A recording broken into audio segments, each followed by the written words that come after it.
வாழ்க்கையில் 1000 பிரச்சனைகளை பார்த்து அதுக்கப்புறமா இப்போ தான் ஏதோ கொஞ்சம் கொஞ்சமாக முன்னேறி இந்த இடத்துக்கு வந்திருக்காங்க. கஷ்டப்பட்டு சாதிச்சு பாக்கியா. ஆனால் அதுவே வந்து இப்போ கோபியுடைய கண்ணை ரொம்ப உறுத்துது.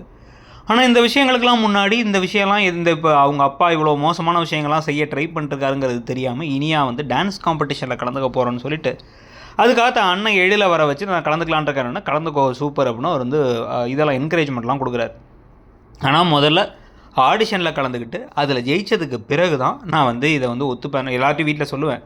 இப்போதைக்கு நான் ஓன்ட்ட மட்டும் சொல்கிறேன்னா அப்படின்னு சொல்லும் பொழுதே அங்கே ஈஸ்வரி வந்துடுறாங்க.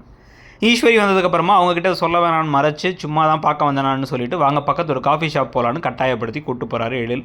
கூப்பிட்டு போய் அவரே வந்து காஃபி வாங்கி கொடுத்து சாண்ட்விச் சொல்லலாமா உங்களுக்கு பிடிக்குமேனா, சாண்ட்விச் எனக்கு பிடிக்காது தாத்தாக்கு தான் பிடிக்குங்கிறாங்க அவங்க.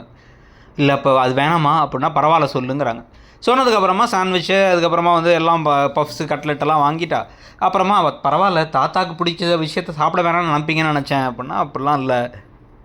அந்த ஒரு விஷயம் மட்டும் அவர் ஞாபகப்படுத்த போதா, எத்தனையோ விஷயம் ஞாபகப்படுத்த போகுது. அப்படிங்கும்போது நீங்கள் உடஞ்சி போய் உட்காந்துருவீங்கன்னு நினச்சேன், இந்த அளவுக்கு நீங்கள் மீண்டு வந்ததே எனக்கு சந்தோஷமாக இருக்குது பாட்டின்னு சொல்லும் பொழுது, நான் உடஞ்சி உட்காந்தா வந்து கண்டிப்பாக பாக்கியாக உடஞ்சி உட்காந்துருவா. அவள் உடஞ்சி உட்காந்தா வீட்டில் எல்லாம் யார் பார்த்துப்பா? எல்லாத்தையுமே ஜெனிலேருந்து பார்த்திங்க அப்படின்னா ஜெனி ப்ரெக்னெண்ட்டாக இருக்கா, கையில் ஒரு குழந்தை இருக்குது, வீடே இப்போ வந்து அப்படியே ஸ்தம்பிச்சு போயிடும். அதனால் அதெல்லாம் ஒன்றும் இல்லை, நான் வந்து இப்போ கொஞ்சம் கொஞ்சமாக வந்து வேறு வழி இல்லாமல் இந்த சந்தர்ப்ப சூழ்நிலைக்காவாச்சு நான் தேடி தான் ஆகணும் அப்படின்னு அவங்க சொல்லிகிட்டு இருக்காங்க. அதான் வாழ்க்கையில் மூவ் ஆன் ஆகியே தீரணும், எந்த வயசாக இருந்தாலும் யாராக இருந்தாலுங்கிறத இப்போ அவங்க சொல்லிடுறாங்க. ஸோ இப்போ கொஞ்சம் கொஞ்சமாக தாத்தாவுடைய மரணத்தை வச்சு மில்கிங்னு சொல்லுவாங்க, அதாவது அந்த விஷயத்தை வச்சு இழுத்து திருப்பி அதையே பார்த்துட்டு இருந்ததுக்கு இப்போ கொஞ்சம் நல்லாவே பரவாயில்ல, கொஞ்சம் பெட்டராக இருக்குது அப்படின்னு தோண ஆரம்பிச்சிருது.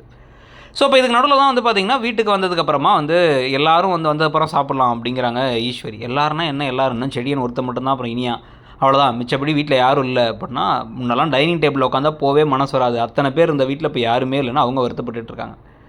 அப்புறமா வந்து இப்போ ஷெஃப் ஒருத்தங்களுக்கு அப்பாயின்ட் பண்ண போகிறோம், நான் இதுக்கப்புறம் டைம் வீட்லேயும் ஸ்பெண்ட் பண்ணுவேன் அப்படின்னு பாக்கியா சொல்ல, இதெல்லாம் தேவையான்னு பார்த்துக்கோங்கிறாங்க ஈஸ்வரி. இல்லை நானே எல்லா வேலையும், இப்போ அக்காவே எல்லா வேலையும் செய்கிறதுனால அக்காவுக்கு ஒரு ஹெல்ப் இருந்தால் கரெக்டு தானே அப்படின்னு வந்து இப்போ செல்வி சொன்ன உடனே கரெக்டு தான் அப்படின்ட்டாங்க ஈஸ்வரியும்.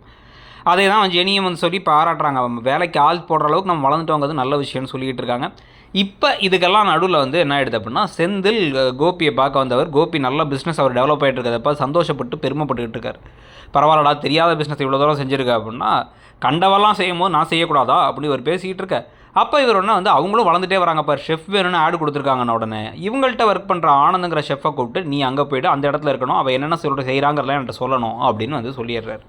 நான் உனக்கு டபுள் சம்பளம் தரேன், அவசர தர சம்பளம் இல்லாமன்னு அவரும் சந்தோஷமாக கிளம்பி போயிடுறாரு. அந்த ஷெஃப்பும் ஒரு மாதத்துக்கு முன்னாடி தான் சேர்ந்து வரோம். ஸோ இப்போ இங்கே என்ன ஆகுதுன்னு வந்து பார்த்தீங்கன்னா வந்து இந்த விஷயத்தை கேட்டு கடுப்பாயிட்டார் செந்தில். வேண்டாம் வெக்கமாக இல்லையா, அவங்கள முத்து விட பெரிய ஆள் ஆகணும்னா நீ உழைக்கணும்டா, அவங்கள கீழே இழுத்து விடுறது என்னடா அது பொழப்பு அப்படின்னா, உனக்கு தெரியாது, அவெல்லாம் தனியாக நிற்கணும், தனி மரம் ஆக்கணும், அவளை ஒன்றும் இல்லாமல் பண்ணுறேன், சம்பாதிக்க வழி இல்லாமல் பண்ணுறேங்கிறாரு கோபி. ஸோ அதை பற்றி நீங்கள் என்ன நினைக்கிறீங்கிறத சொல்லுங்கள். தேங்க்யூ.